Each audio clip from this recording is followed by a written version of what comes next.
G'day, listeners. This episode is proudly brought to you by our major sponsor, supshq.com.au. Use code BENS15 at checkout to receive 15% off on your next purchase.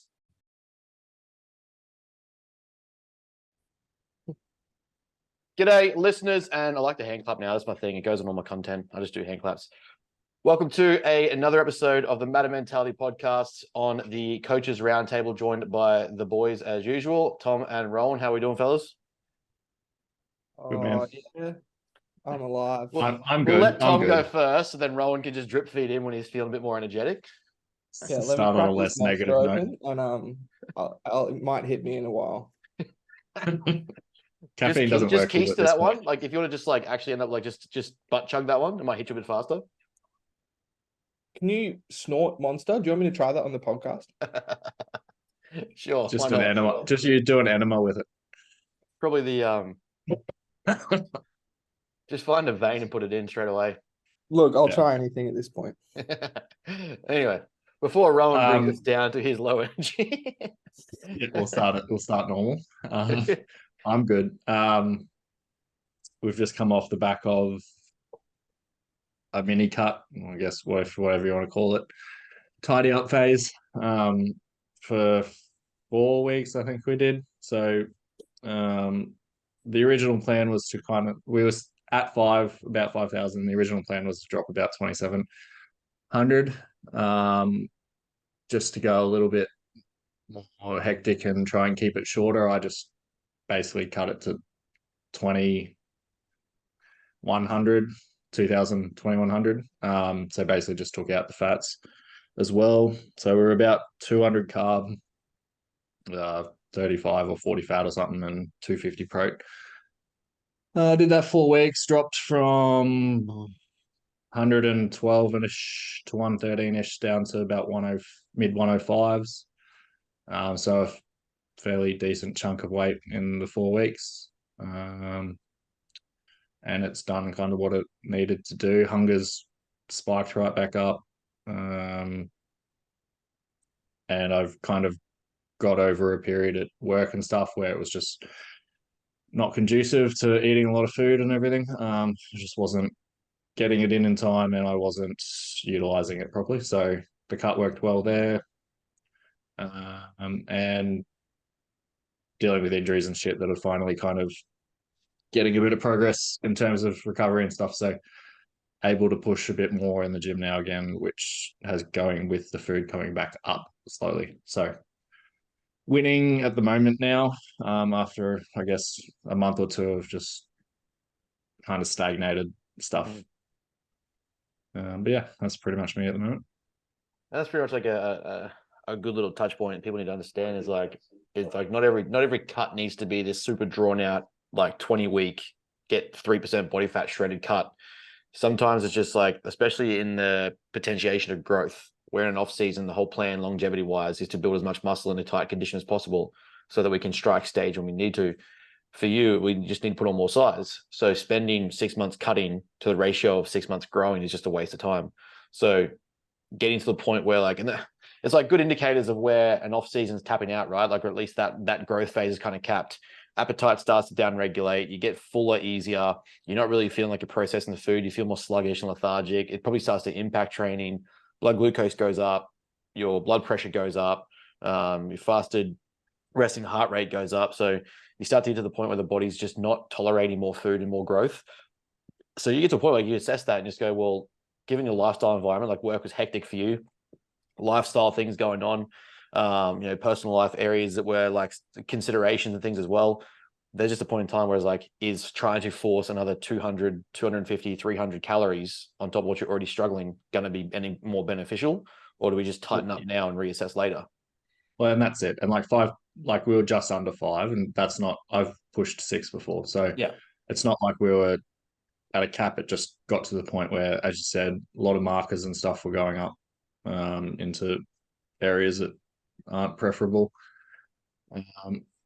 And so it just worked out to be a better time to bring it back down rather than just try and push the envelope. So, yeah, why we track data, right? So, weight had also kind of started to plateau a bit in that mid 112 range. And I feel like if we kept pushing just at where we were, it would have just been body fat that was going on. Yeah. Yeah. There's like, it's a good crucial assessment for us too, because that's the first time we've actually worked together at a longitudinal sort of growth block. Like mostly when we started, it was more come out of a maintenance going to cut for prep. So actually seeing how you resist or where you hold this time at like a 113 marker. I think there was a couple of days where it was like 113 and a half, which wasn't too bad. Knowing you still had a vacuum, you still had like some deep cut abs, you still had plenty of lines, you still had very full arms and chest with detail. So, I mean, it wasn't like we were at the back end of conditioning where it's time to like rapidly cut, but it was more so if life was conducive, we could have pushed food a bit more, pushed weight a little bit harder, but it also has to be weighed up, was it? And it was kind of not. So in that instance, we can kind of reassess and go, well, next time when life's a bit more optimal, for lack of a better word, we know now we've still got plenty of room on the calorie end of things, on the body fat level of things to push a little bit harder. So plenty of room in the supplementation list for us as well to use to maximize that sort of off-season block before we even worry about, next cut. Make another 20 weeks out of this one before we look at it again. So it sucks in the time, like trying to get people to understand it sometimes. Like, yeah, the rapid cut phase sucks. It's 4 weeks of very low food, but I mean, I'd rather 4 weeks of very low food and 20 to 26 weeks of fucking heaps of food and plenty of hard training and plenty of energy for work, for life, for training performance. Some people just, I don't know, aren't huge fans of it. I love it. Yeah, no, fuck no. I'd rather short and sharp than long and drawn out. In all areas of life, right? In and out. Fuck it. Yeah. Quick. Always first. Dad didn't fucking raise me to be second place.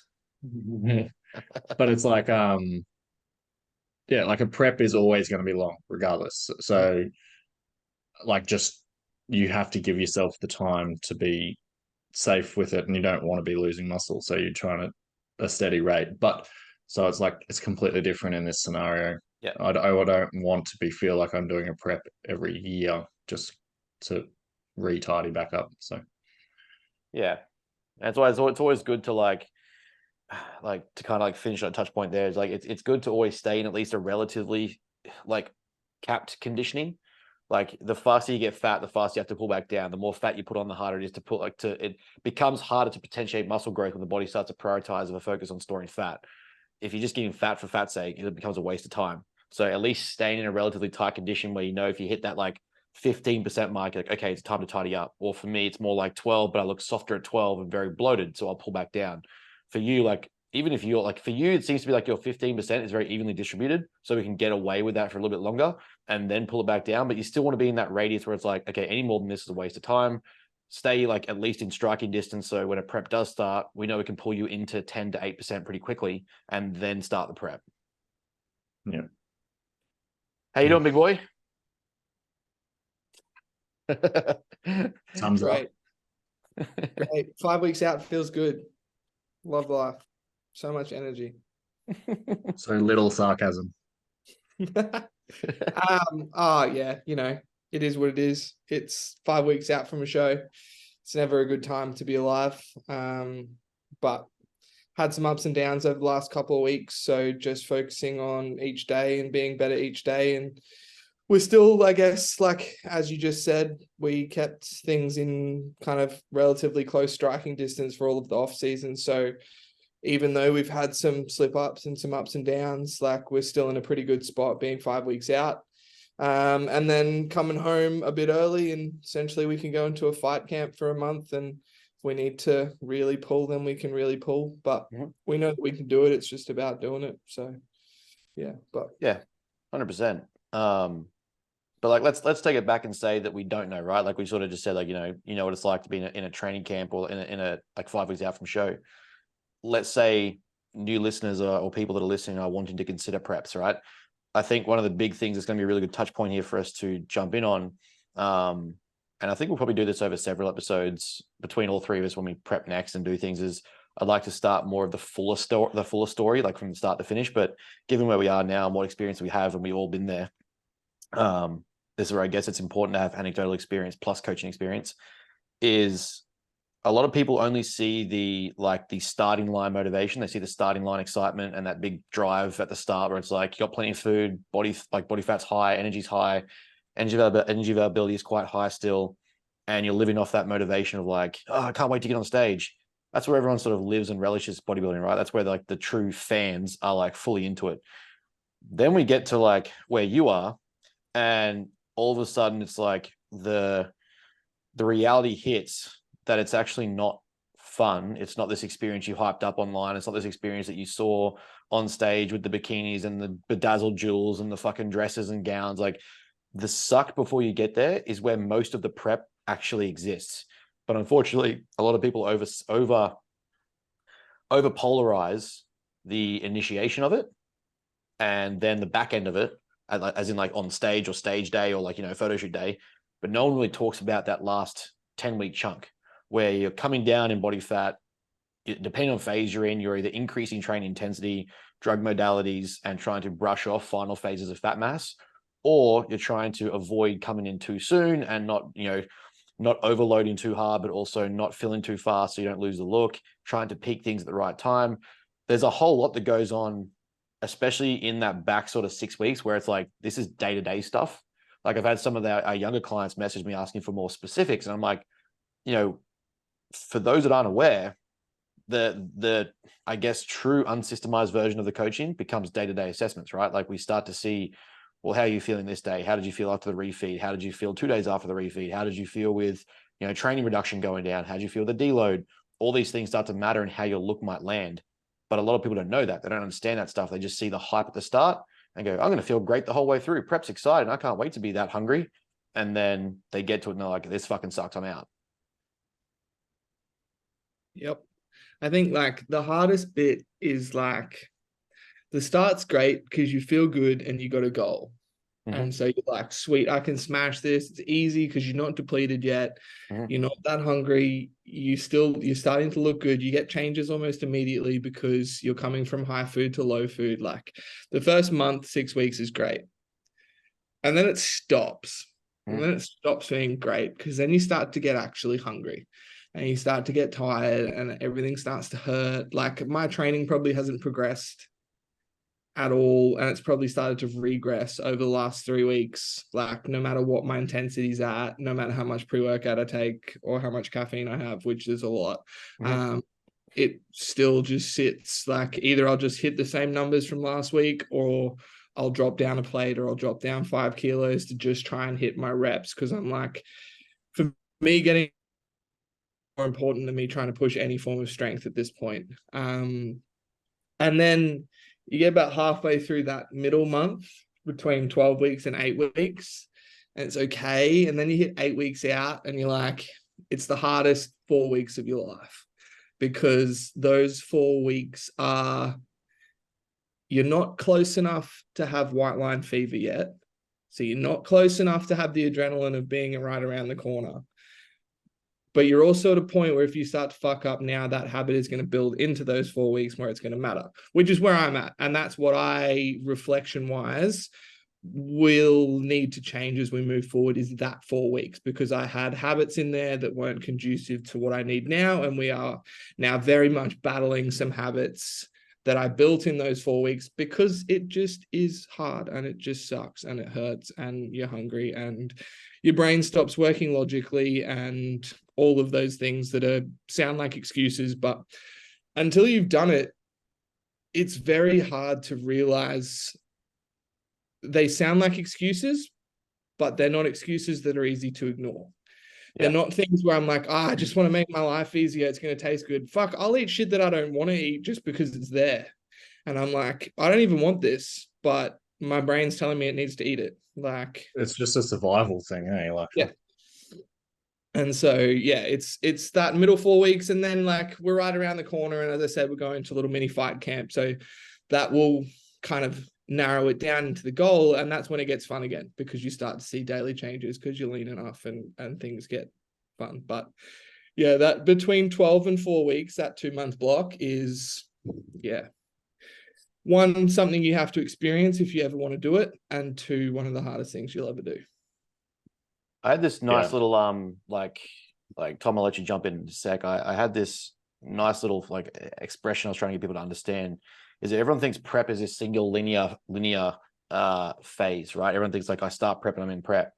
But when I was speaking with some of the guys over in America, is the true, like, really looking at a prep, like if we psychologically break down a prep, you probably have 3, maybe 4 specific phases inside a prep psychologically that all impact you quite differently. There is, like we've talked about already, there's the initial starting line fever, where everyone's hyped at the idea of going, and like everyone's talked about it, or you're motivated by last season or your last photos or whatever. So, yep, I'm all in. That might carry the first sort of like 6-10 weeks, maybe, where it's like, I can do this, maybe 6 weeks. And it's like, yeah, I can do this. I can go aggressively. I can handle that. No worries. No stress. I'm plenty of body fat. And then you get to that, like, that phase where the rate of loss slows down, or the body compositional changes slow down, or the weight's coming off. You feel hungrier, but you're not looking any more shredded. You're looking probably flatter, because you're just driving glycogen depletion, you're driving food depletion, you're not actually dropping huge amounts of visible body fat, because the body also has to pull out from inside as well as it does outside. That's just the way it works. And then you get that middle section where the motivation is so low because there isn't as rapid a changes as the first phase, but you aren't seeing enough lines to get you pumped and excited for the next phase or get you closer to the stage. It's like, well, this 8 week, as you literally just described, that sort of like 6-8 weeks in the middle, depending on how long your prep is that point where fuck all is happening, and you're banking on the accumulation of results for the back end. In here is where I'm doing the accumulative work to build up to the success towards the back end of the whole thing.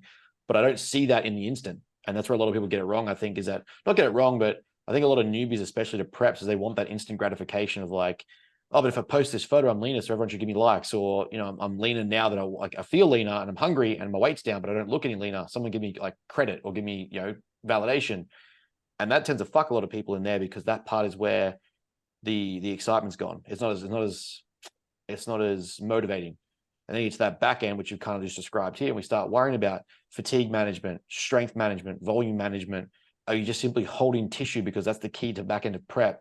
Brushing off fluid and fatigue, introducing food when we need to, reducing cardio if we need to, increasing cardio if we need to, where the daily changes start to add up. And then you get within that striking distance of 3 to 4 weeks, and it's like, oh, fuck, motivation again. There are 3 very different phases of the exact same process, which is physique preparation, but they are all significantly different mentally and motivationally compared to the others as to like what actually happens. Yeah, and just to add to that, I suppose, as well, like, you consider that middle period, and as you mentioned, it's just like you're not seeing as much change, and you're not, like, you're starting to feel hungry and all that stuff. That all correlates together too. So you start to lack a pump in the gym, and like you said, so you're not looking as full. You're like just feeling empty. It's that skinny fat phase where you just feel like shit, don't think you look any good. And so motivation is just a non-factor. Like, you have to, that's where like the discipline side of things comes into it, where you're just ticking your boxes. Be like, look, this is something I need to do. I know I need to push to maintain muscle tissue, so I have to keep my intensity high.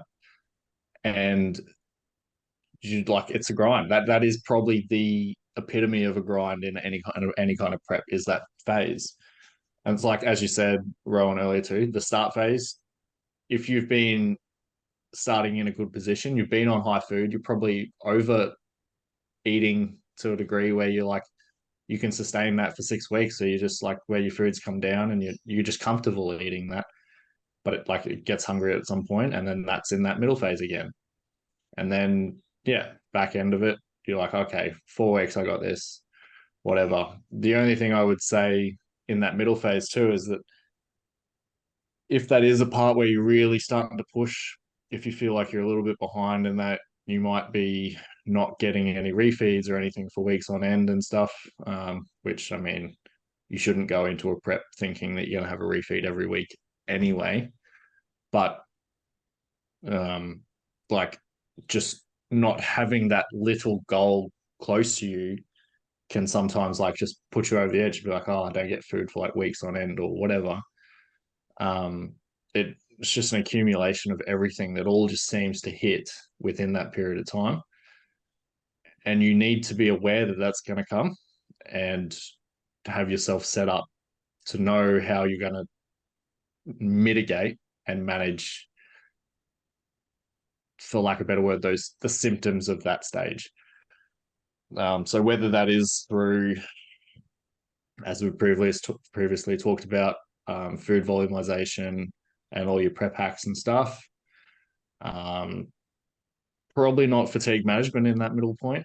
That's more the back end of it. But there's just ways to set your routine up and everything that you just make sure that they're like non-negotiables more or less to get you through that tough period. And have I guess, a network of people that understand where you're at and don't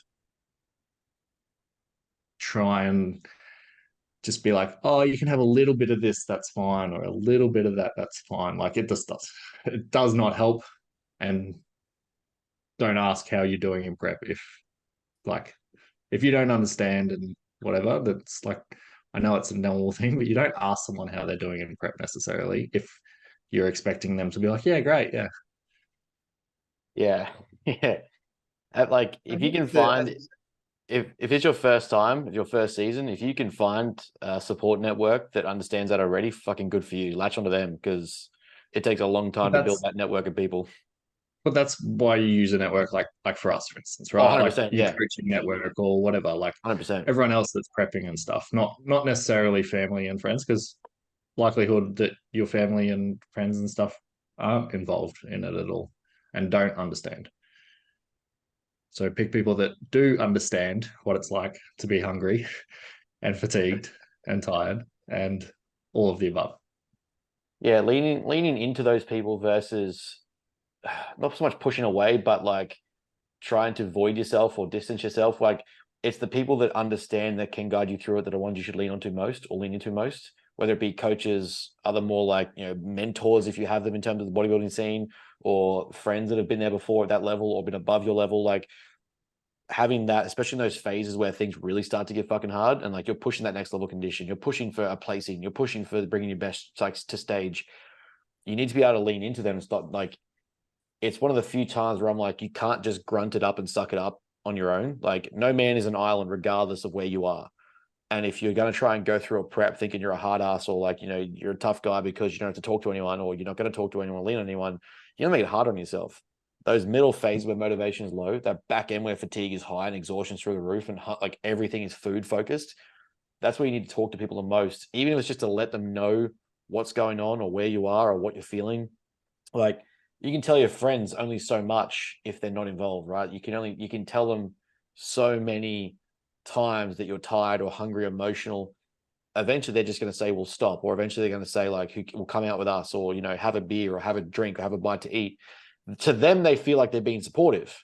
And this is where like culminating a positive or constructive prep environment is so important because you just might like, they just won't understand. And what they think is them being supportive is probably actually detrimental. But you've got to be mindful of that when you start the prep. That's why we almost call it that pre-prep phase is like, who do I need to get rid of? Who do I need to get out of my system? Who do I need to get, like at least get away from in this period of time? Like everyone's had that friend or the member of the group where it's like, they are the nag to come out and get absolutely messed up or just sent to blotto and just absolutely get written off, or it's 1 o'clock at night, come out, what are you doing, why aren't you awake?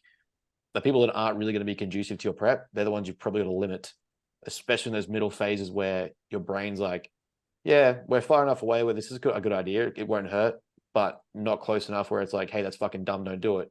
Or in those phases where it's like, I am really hungry and that one little bite wouldn't hurt and that one bite turns into 10.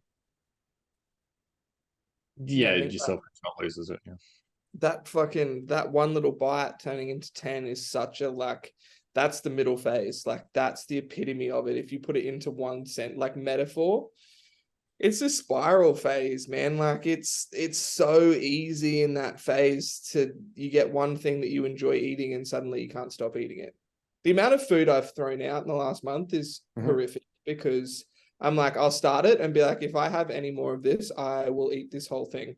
Like I threw out a whole thing of casein dessert because I'm like, I will pour water into this tub and get a spoon and I will put this in the microwave and I will sit and eat 2 kilos of protein mousse. Oh, the diarrhea that would come from that. I don't reckon it'd be diarrhea. I reckon you'd fucking clog yourself up. Yeah. It'd be fucking horrid. It's good. I have one serving of that and I'm shitting a brick. Like it's fucked. But yeah, it's just like, and this is the stuff that like, you know, as much as like on all of my content, I am the first person to live and breathe bodybuilding and say like it is a lifestyle. It's a lifestyle of optimization. It's a lifestyle of 1%ers. It's a lifestyle of big things that matter. But at the same time, I talk most people away from doing it because they look at the cool part of the game, which is like, oh, I've never been in a gym before and I've died, and this girl looked really sexy, you know, like one piece bikini or a G-string or a stage shot or her wings on, whatever division she's in that they've come up with. And I really want that bit. But I've never even stuck to a concurrent diet before for more than 2 weeks without lapsing or without looking for a change or looking at a change in the process or being impatient. And the immediate like coach out there is just going, oh yeah, I can prep you. Like, hold on, man. Like, this is where actually experience, and I've learned this over the last 3 years, especially as working more towards with physique-based athletes versus just a general population client. Even I've reassessed how I view these things because you don't just want to say yes. You want to build up to yes in time, yes in the process and the system, yes in experiencing these different phases first and foremost. Like, you know, we've kind of talked about it before. We've talked on the Bros podcast. I like to get, especially newer clients, experience opposite ends of the spectrum in terms of hunger and fullness, off season and cuts, so that they can get a taste of what's to come before they get near it. Because if you just go 0 to prep, oh, I've never trained before and I've got a bit of body fat, trust me, the amount of body fat you think you have to come off, there's another 10%. Whatever you think you have to come off, there's easily another 10 kilos. That's just like an absolute, like, just in the sheer arrogance that I think people have, not on purpose, but just that overconfident ability of, oh, I've got so much muscle under here, like it's just waiting to be peeled back. And once I have it, I'm like, watch out for me, I'm coming for everything. And I'm like, whatever cool catchphrase title you want to put on your post, I've worked the hardest, so I'm going to be the dominant one in the room. Everyone here's worked hard, shut up. Like, at a certain point, you've just got to realize that there's more to come off and there's more to build. So taking the time to do it and not just saying yes because, oh, I've got the motivation of that chick's photos that I saw and she's really hot, or that dude because he's got big shoulders, but I've never run gear before. I've never trained that hard before. I've never concurrently dieted or periodized my training, but I'm going to get on stage in 3 weeks or fucking 3 months. But that motivation's fleeting, right? That's going to disappear real quick as soon as they get hungry. So 100%. like, and like, as you said, anyone, not anyone, but realistically, any coach that had some sort of idea, in theory, could prep someone. Yeah. The variation comes in what the client's like. Yeah. Like, that client has, if they listen to you 100%, then by all means, you probably could. But they're not going to be dead on 100% accurate with absolutely everything for the entirety of the prep. No.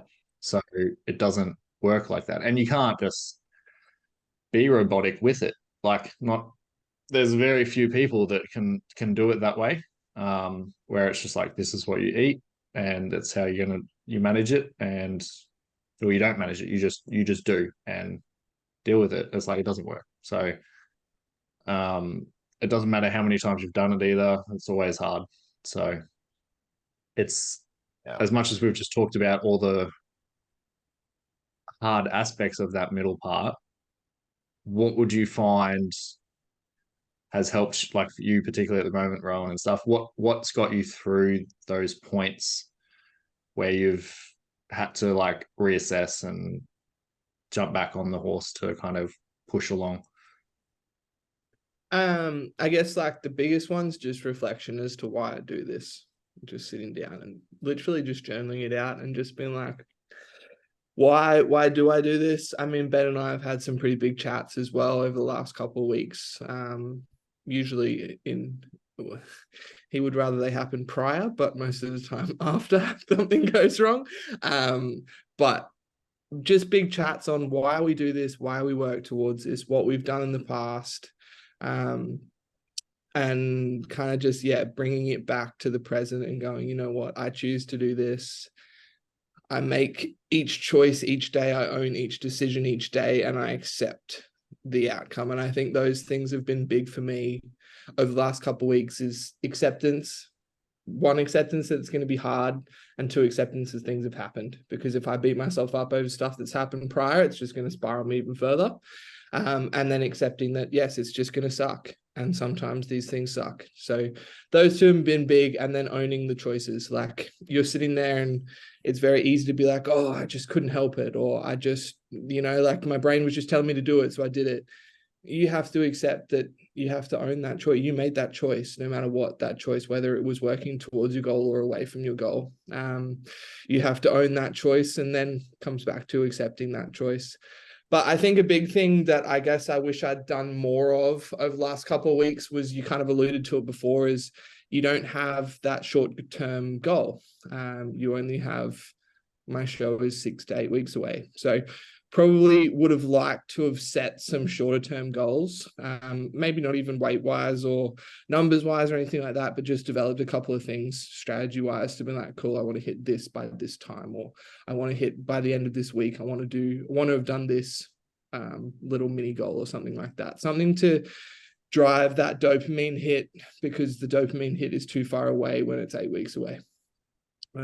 So I think that's something to think about moving forward as well. But yeah, self-reflection is probably the biggest thing that has gotten me through. And then obviously the relationship and interaction with the coach as well.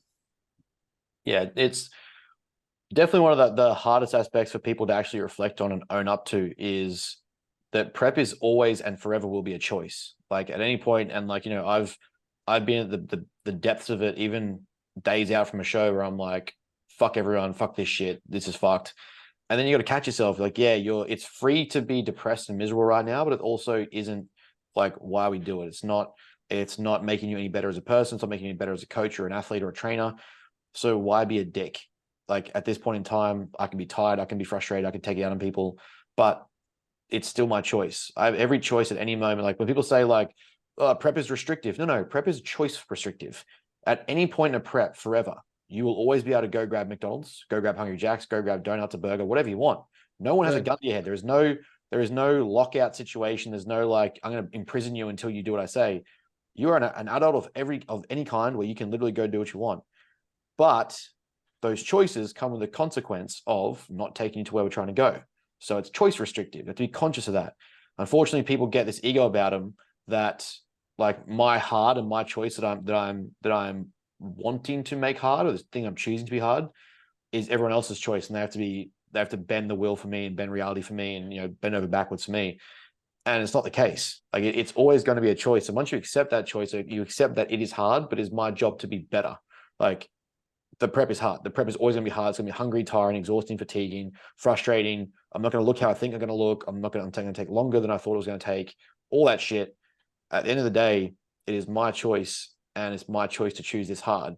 And I need to accept the fact that across the entire prep, even though we've talked about these 3 phases, and you can even include the post-prep phase, you still have to accept the entire thing is difficult. There's a reason why people don't even start. There's a reason why people drop out in the middle. There's a reason why people don't finish, because each phase of that has its own hard and difficult to it that people stuff up and they can't either deal with or battle with, or they just, it just gets the best of them. The more you fight that it will be hard and try to make it easy, or try to convince yourself that it shouldn't be this hard, or that, I don't know, everyone else is doing XYZ, but I'm doing it harder. Why doesn't it work for me, or some shit like that? You're going to make it harder on yourself because you haven't just accepted the fact that it's fucking hard. There is a reason 0.01% of people get on a bodybuilding stage in decent condition, because it's fucking hard. It's easier to say, I don't have the genetics or the work ethic, or, this person got in the way, or this fucking job was hard, or whatever, blah, blah, blah. Whatever you choose in life to do well at or try to stand out with is going to be hard. That's why no one does it. If there's a gap there to do it, chances are everyone else hasn't done it for a reason. That's because it's hard. So I think that's a big issue that people seem to forget in just seeing the glamorized parts of it, which is why I think conversations like this are so important, because it's fucking hard. Well, and we've had this in our conversations too, where like Doherty mentions it every time that, okay, once you've made that stage, you're one of how many people that have actually has dropped out in that middle stage or whatever. They haven't quite made it to the 3-4 week out mark where they've got that finish line in sight, and they're like, nah. And like we know people that are well ahead in terms of prep and can be that 8 week mark out, and they might get sick or something. And because they've fallen in that period of time there, and then they just pull out of prep because they're like, nah, I'm sick. I'm like going to fall behind, or they just feel like shit. So they're like, oh, I've got to eat all the time to like get better, whatever. And they pull out. And it's like, in reality, if they had have just managed that week or max 2 at like a little bit more food, maybe if they actually needed it, or just a bit more recovery or whatever, they would have been perfectly fine to continue on the prep. But because it falls in that middle stage where every other thing is just pushing them to eat more food or like rest more, or like you Yeah. need to recuperate because you're expending more than you're putting in, they just give up. And like, and these are, I'm talking like, there's one person I can think of that was like high level now, Mhm. that did that in a prep, and it was like well ahead of time. He would have Mhm. been fine and still pulled out. So because they get sick, it's like you, it's where, yeah, where you need, I guess, like a coach comes in handy in terms of um, accountability and stuff as well. So it's like, that's why people don't necessarily do that well when they prep themselves, because when things like that happen, they've got no one else to fall back to, and they make irrational choices. Yeah, so it's important to have, I think, like a big thing that people would stand to do more of is have personal agreements with yourself.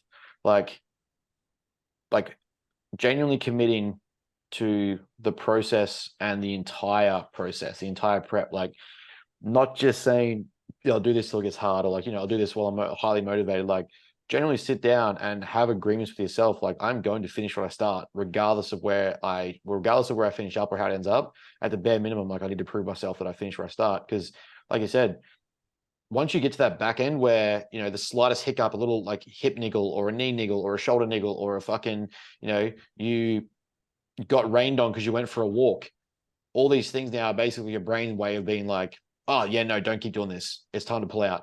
Like, people need to like really consider. And like, I've had several of these like metaphor analogies with a couple of you guys as clients, is that prep is literally, if we just simplify the fuck out of a prep, it is a purposefully chosen period of starvation in an attempt to basically kill the body until we get to a level of atrophied body fat that we are happy with the look, and then get on stage in possibly the best potential condition we can get.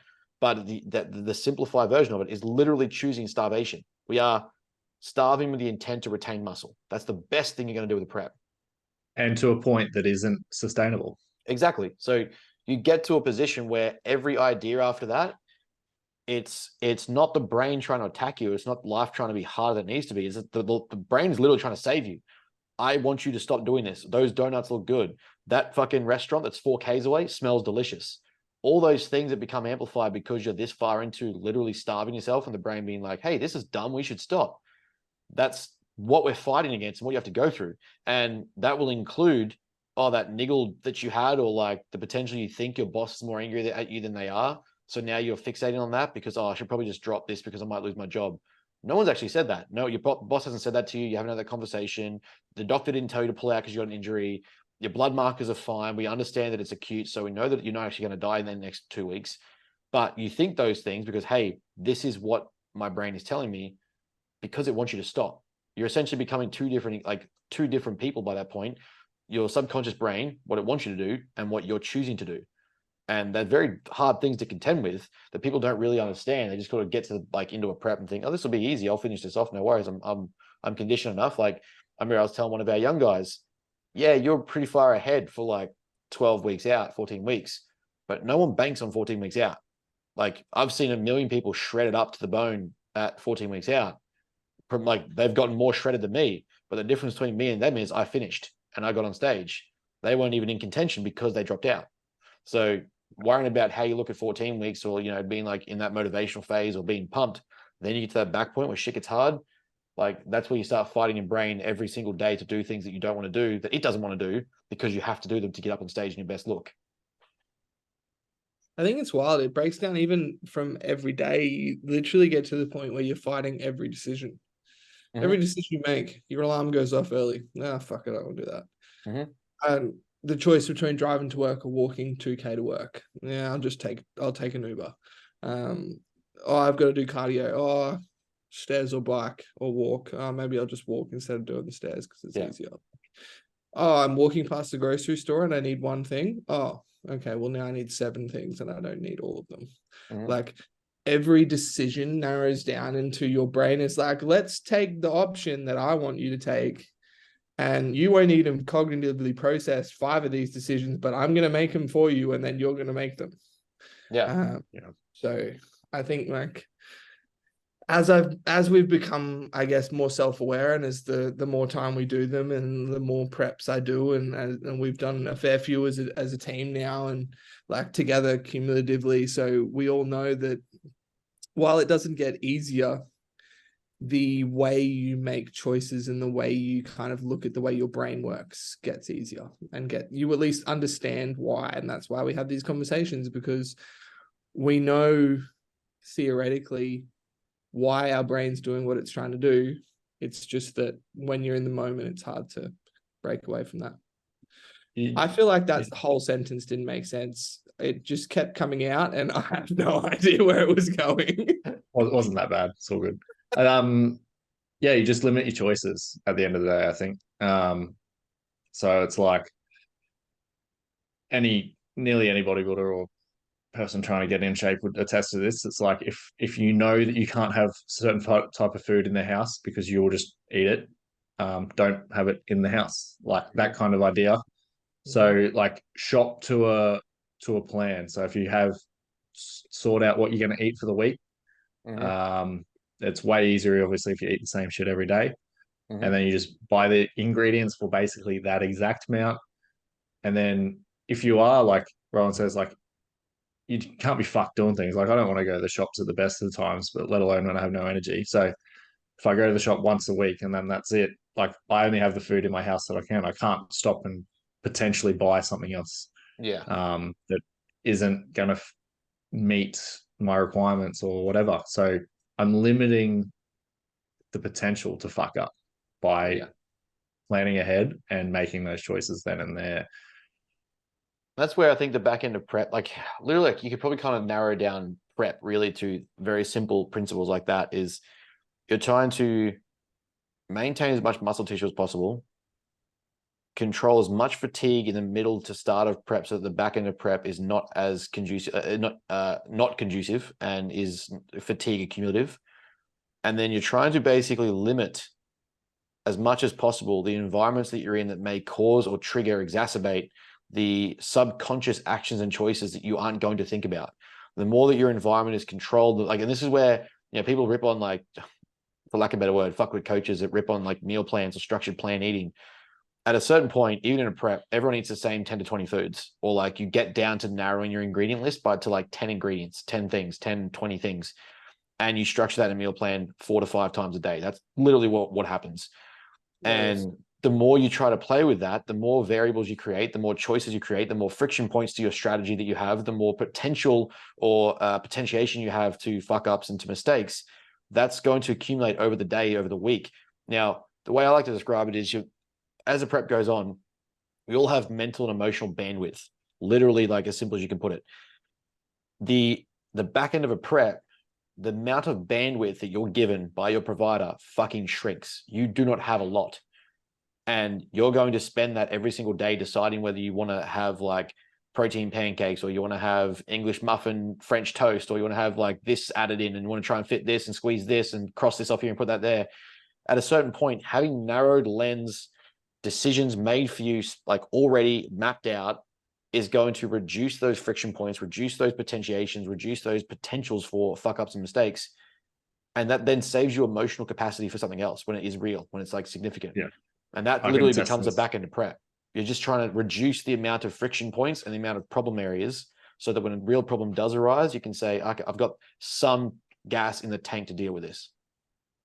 Yeah. And I've been there. I've got to that point where you're just searching for new ways to make food different or more interesting or whatever, using the same foods, but whatever. And so it's like you adjust one thing, then you've got just every other thing in your plan for that day. And it just requires you to actually, like, if you eat the same thing every day, you only need to track it once, and then that's your day for the week or whatever. Whereas, and you can copy paste across if that's how you do it, whatever. If you change things, you got to readjust everything and track everything, make sure you're picking the right things. And it just makes life so much, like, it's just adding another thing to the tasks you got to tick off on that fucking day. So Because you gotta remember, like, life doesn't stop, right? Like, people think, like, and this is where I think the unprepared mentally and physically and emotionally fuck up, is they think that life stops for other people or around them because they're in a prep. Your boss doesn't care, your job still needs to get done, your friends don't care, your family don't care as much as you want them to or think they do. Most of the time, like, your spouse or significant other can only be so supportive or so around before you're the one that has to just accept decisions and make decisions. Like, it's just, life still goes on. No one else stops because you're in prep. They will be understanding or like comprehending or supportive, but they're still needing to have life exist and decisions to make and problems to deal with. So, the fucking water still needs to stay on your house, the power needs to stay on in your house, your job needs to get done at work. Your investment in your emotional relationships also needs to be considered. All these things, like, do you really want to spend time making it even harder by making all these friction points, these extra decisions and choices? Like, man, you got to the back end of prep, I knew that I was doing an hour of cardio, I was doing 15,000 steps, half of which was weighted on a vest. So I got like fucking Pokemon Go, and I just subscribed to every TV list that I wanted to, so that at the end of the day, I didn't have to think. I just watch a movie, do some client work, send my check-ins, and just chill out. Yeah. And I think with like what you're talking there, like in terms of family and everything as well, you have no right to be, you touched on this before, you have no right to be an asshole to them because they didn't pick for you to do this. You've picked it yourself. So you being an asshole around them, to them, whatever, it's not like they don't deserve that because you've made that choice to do the prep. So that's always one thing to consider as well with respect to that. So it's a good way to ruin relationships, I suppose. But literally a plastic trophy. Yeah. Like, don't get me wrong. Don't mistake this that you just let everyone walk all over you or not support your ambitions or goals. As an athlete, you still want people around you that are supportive, and be picky with that. But for the ones who are choosing to stay and do want to help to a certain degree, you don't get away with being a dick. You're already going to be dickish. Don't act like you get to be a dick.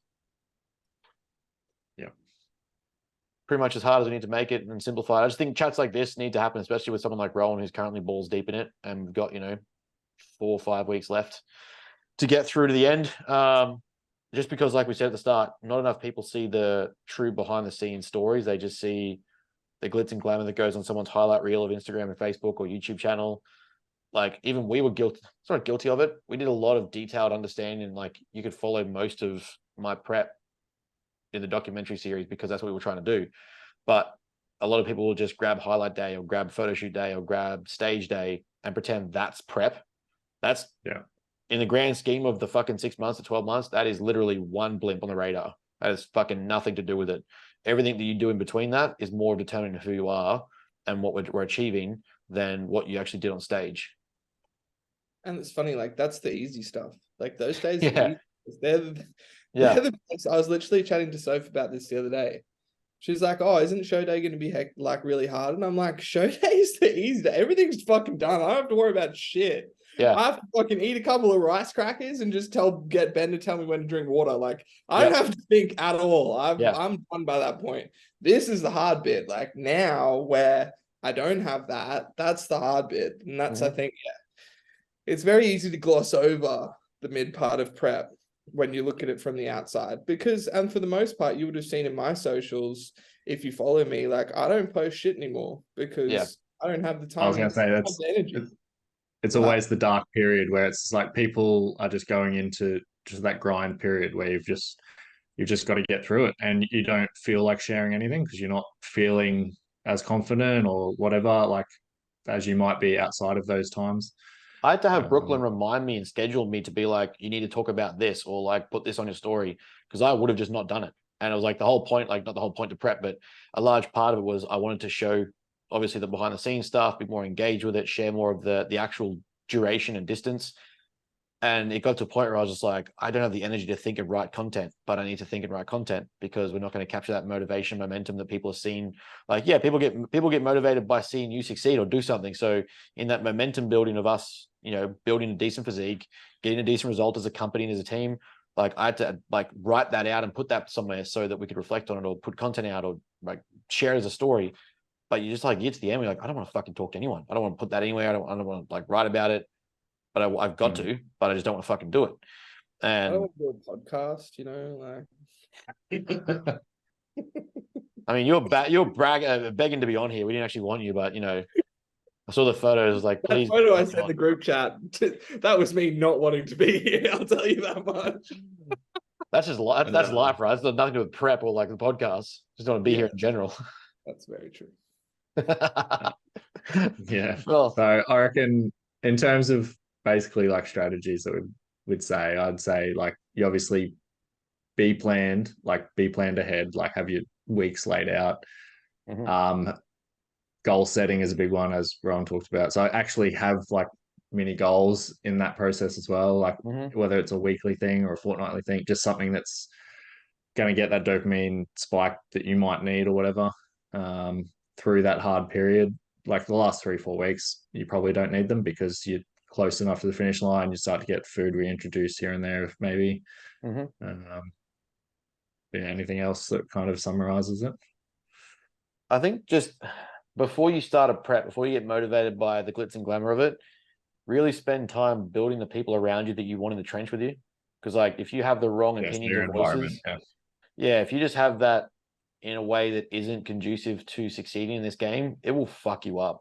Like people can have the most positive intentions and just go about it in the shittiest ways. Like my old girl is really bad at it. She'll like see that I'm, I get really bad baggy eyes. I get really black eyes. I get like a sucked in face. I get early gaunt just from fatigue and tiredness more than because I'll still try and run business and do stuff.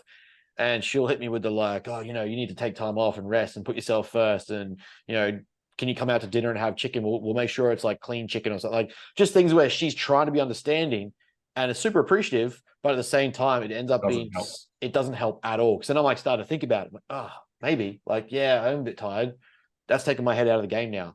Like, so actually taking that time before you start to preempt everyone.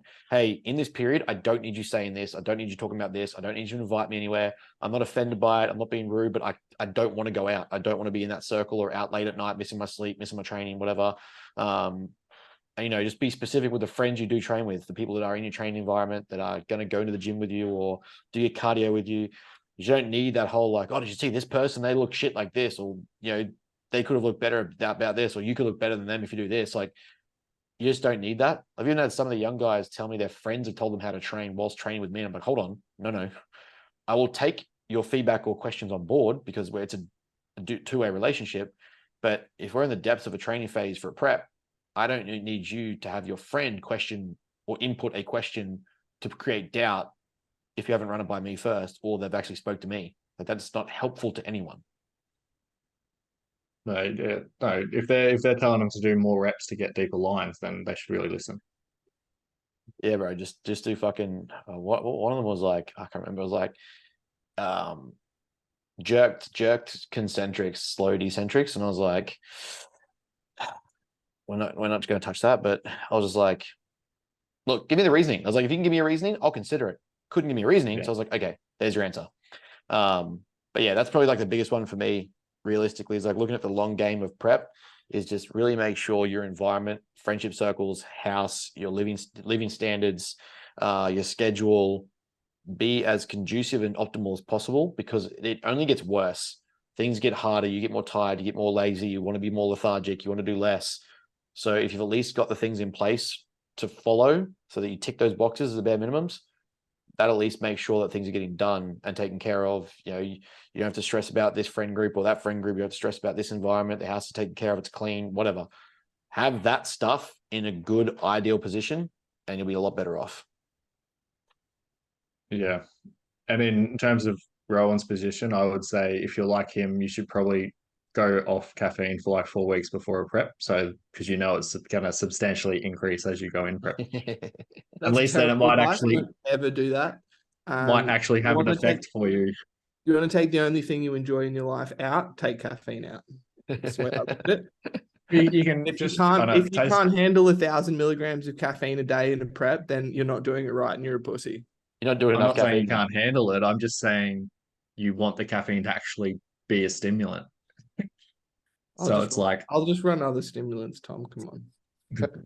Yeah, who's got some Ritalin for me? Adderall, what's that? Speed helps cocaine with. is pre-workout, right? Oh, the Oh, stories I could that was share on that. used to be in pre-workout, right? Ugh. All right, so to finish off with, an exciting part, I guess, is that in about a week's time, Rowan will be moving in here, and we'll be going into a bit of a locked-in camp, I guess, to finish things off and really drive it home. So that's going to be exciting. Living with two people That's prepping going could to be be fun. a fun household for you. I think I'm just going to get like peak week. I'm just going to get my own place and just get a fucking Airbnb, put on the business card. I'll just come back home to check in on everyone. I Just don't so know you can what have yours other. is like. I am like so flat. Like you will probably don't even know I'm there because I'll just be watching Netflix or asleep, or I'll be doing cardio and walking. There's only like 4 options at this point right now. I You're gonna don't have have to the have like energy to a. be grumpy or upset. I just don't have the energy for anything. I'll remember that in your messages later when I tell you to Yeah. do something and you're grumpy, and I'll be like, I thought you didn't have energy for that. You would need to fucking go buy a safe bin to put your food that you want in there. Yeah. Yeah, it's probably good for me to finish off my cut actually, because there'll be people in the house. I'll be trying to be conscious of what food I have there so they can't have it. And I'll just, Are you still cutting? yeah, we've like reintroduced food post America. Scaff just wants to get to like a very lean potentiated growth position. So like we can really drive up supplementation after this and probably properly explode. I just moved up to a 5-day training block. Supplements that are like an all-time low. And now we're like actually going to start like driving the next level of condition out so I can get like actual deep cut abs and that sort of thing that we can. He's also focused on my legs and lower back. He's like, I want to get those as shredded as possible. Actually, see if you can, hey? Yeah. I mean, I stood up the other day and I got fucking like veins in my hamstrings. I was like, where was this on stage? I'm not even like lean yet. I had like square I haven't glutes. sent you the gay ass photo that I took this morning. Fuck. I should have sent you that before this. Yeah, that's another thing people need to get used to if you have a coach is that you'll start sending real gay photos. Yeah. And what I choose to do them is my business. There is a secret folder on Ben's phone. It is not bodybuilding related at all. Photos that he wants for later. I didn't even know Rowan was a competitor. Everyone follow my really close friends on Instagram and all right, let's leave it there so Rowan can go die and I can get some uni done. yeah, Appreciate you guys. Everyone make sure that you are following along, subscribe. We're going to do some big content for prep days for everyone. So we've got our media team booked in again to get that happening. And then once Rowan's up here, we're going to try and get a shitload of just training content, modality content, stuff like that behind the scenes. So make sure you're following along, subscribe, like, follow, leave a comment, send Rowan a dick pic. I don't know, whatever you want to do. Yeah, that's it for us, guys. Comparison is feeling inferior. What's that? We love comparison and feeling inferior. So send me all Mate, you can see a clitoris and you'll feel inferior. Hey, exciting news. It's still been working. I must be running enough gear. Well, Oh, you're definitely not lean enough then. Time to get more hungry. Ben's reasoning for assessment of reducing calories next week. Rowan's dick still worked. Yeah. I hope it still not works. falling asleep mid-wank. Yeah, no falling asleep mid-wank. That's when you know you're really hungry and lean. No, I need it to work next week when I'm up with you. All right, I'm gonna end it there. All right, guys. We should probably end it 5 minutes. Yeah, the whole thing's staying. I don't care. The whole thing's staying in. We don't edit shit. All authentic. All right, catch you guys.